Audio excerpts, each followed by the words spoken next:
आहेत तर त्या अण्णाभाऊ साठेंच्या आजोबाला शिवाजी महाराजांना तलवार भेट दिली होती का? कारण त्यांनी एका लढ्यामध्ये अत्यंत मोठा पराक्रम गाजवला, शत्रूला हरवलं मोगलांना, आणि म्हणून शिवाजी महाराजांनी बोलवलं आणि त्यांना तलवार भेट दिली, सन्मान केला तलवार देऊन. जर शिवाजी महाराज हे जातीभेद करत असावेत, अस्पृश्यता करत असतील, तर त्यांनी या 18 पगड जातीच्या लोकांना एकत्र केलंच नसतं. ज्या वेळेला शिवाजी महाराजांचं राज्य संपलं, किंबहुना संपविलं, या ठिकाणच्या ब्राह्मणांनी पेशव्यांनी त्यांचं राज्य संपून आपली पेशवाई सुरू केली, आपण मालक झाले, आणि तिथून मात्र अस्पृश्यता जातीभेद निर्माण झाले. आणि ज्यांना आपण गुरु म्हणतो, शिवाजी महाराजांना आपला आदर्श मानतो, त्यांनी कधीही पाळली नाही. पण त्याच महाराजांच्या पूर्वांनी, त्यांच्या नातवंडांनी, त्यांच्या लोकांनी नंतर मात्र ब्राह्मणाचं ऐकून जातीभेद पाळला. आपल्या जवळच्या बांधवाला त्यांनी दूर ढकललं. असं झालेली ही पेशवाई, या पेशव्यांनी महाराजांचं राज्य नष्ट केलं. इंग्रजांनी आल्यानंतर मात्र काय केलं?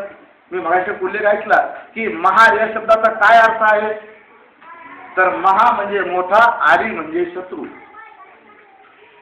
महार म्हणजे मोठा शत्रू, सगळ्यात मोठा.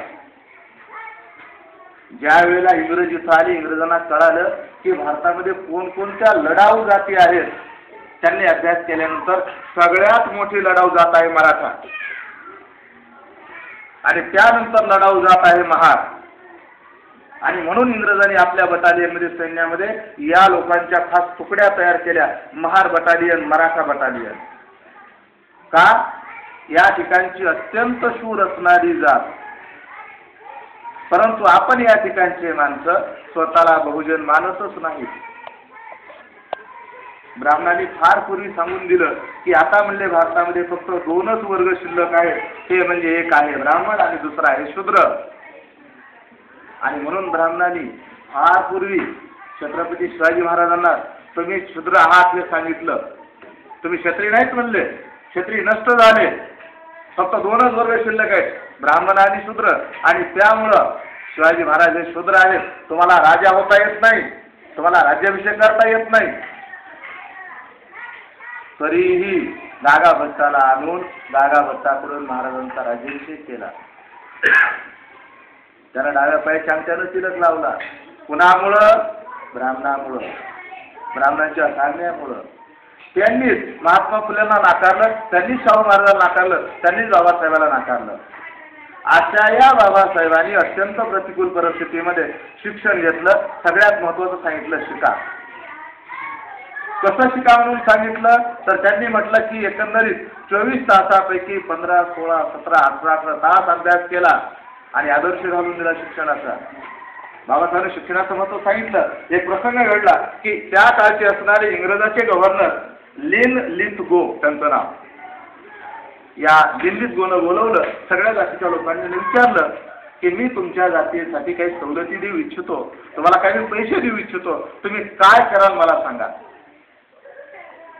काही लोकांनी सांगितलं आम्हाला विद्यापीठ सुरू करायचं. ते म्हणले ठीक आहे, पैसे घेऊन जा, सुरू करा. दुसरे म्हणजे आम्हाला धर्मशाळा बांधायच्या. ते म्हणले ठीक आहे, पैसे घेऊन जा, बांधा धर्मशाळा. बाबासाहेबांनी बोलवलं.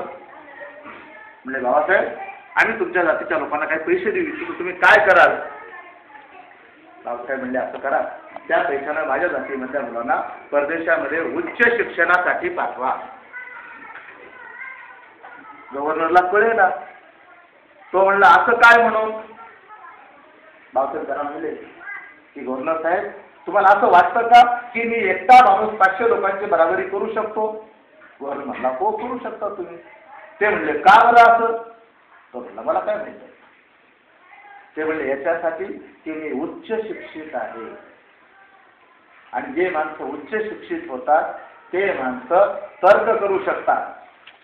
जे माणसं तर्क करू शकतात ते खरं आणि खोटं तपासू शकतात. जे माणसं खरं आणि खोटं